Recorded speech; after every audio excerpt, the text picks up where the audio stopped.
Today's Toy Spot, we're having a look and continuing on our reviews of the DC Universe Wave 12. Today we're going to be having a look at actually figure 1 of the wave. We're looking at the villain known as Eclipso.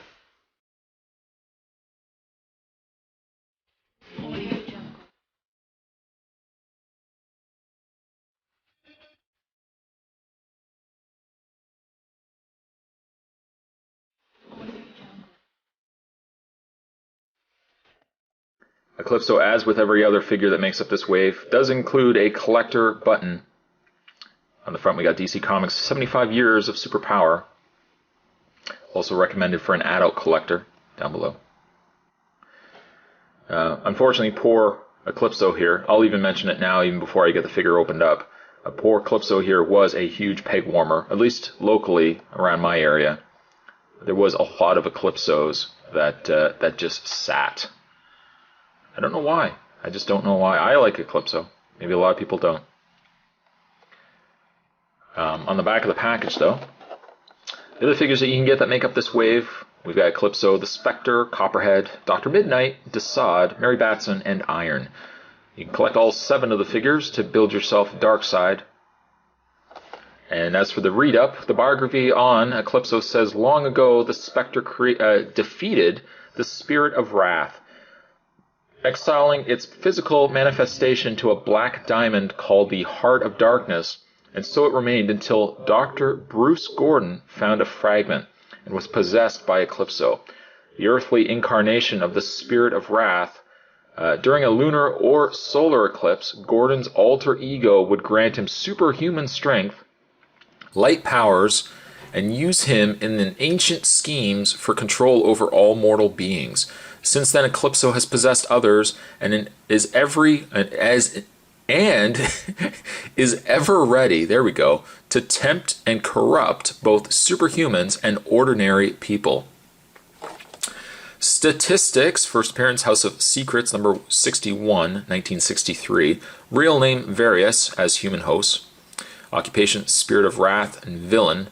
Base of operations is Various. Special abilities: can project intense shadow and cold, superhuman strength, stamina, speed, and resistance to harm.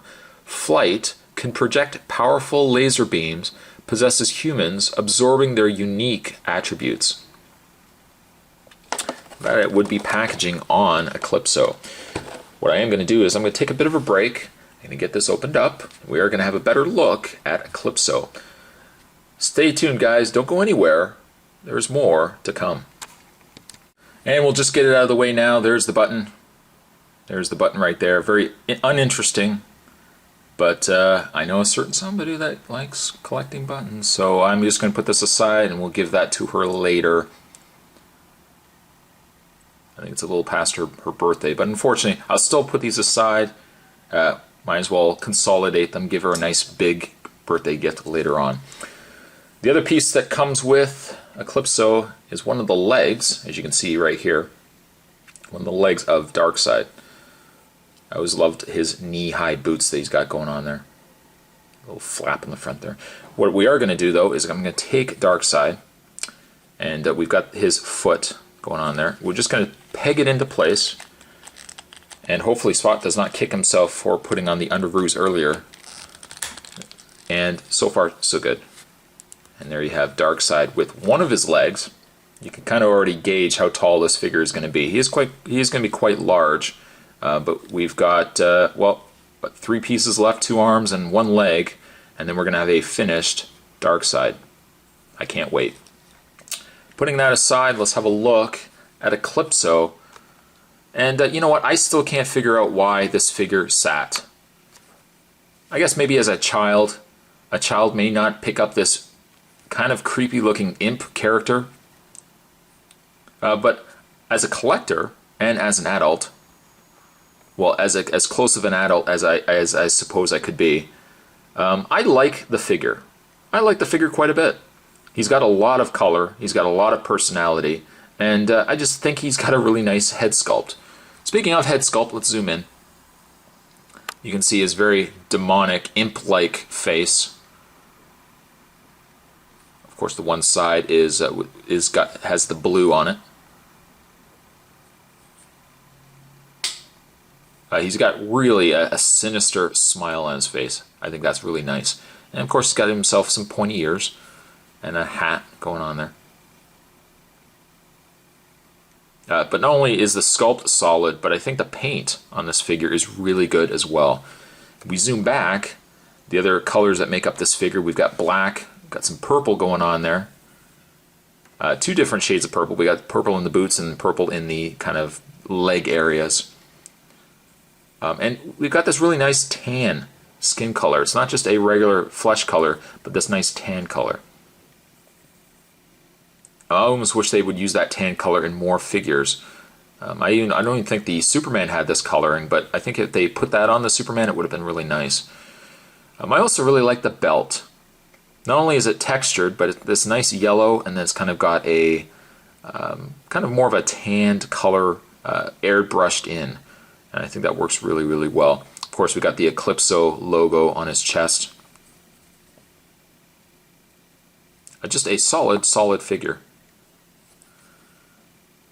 Now, one other thing that's sculpted on the figure, if I just move up his hand here, is that you can actually see there is a fragment,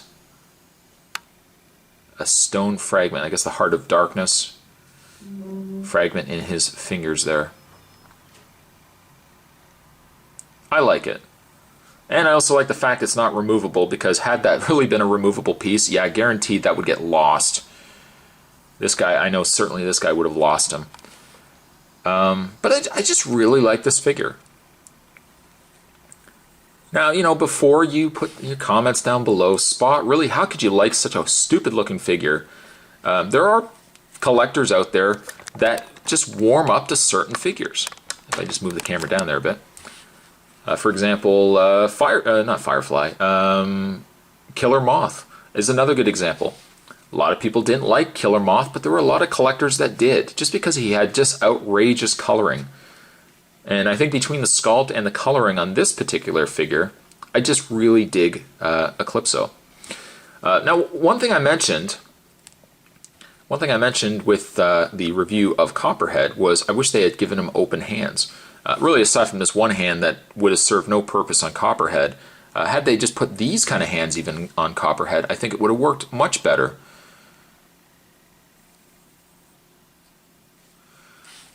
In the way of Eclipso's articulation, he has a ball-jointed head. He has a pin and socket shoulder. Shoulders will rotate all the way around, in and out. A rotation in the bicep, bend at the elbow, rotation in the hand. He has the upper torso bend, rotation in the waist.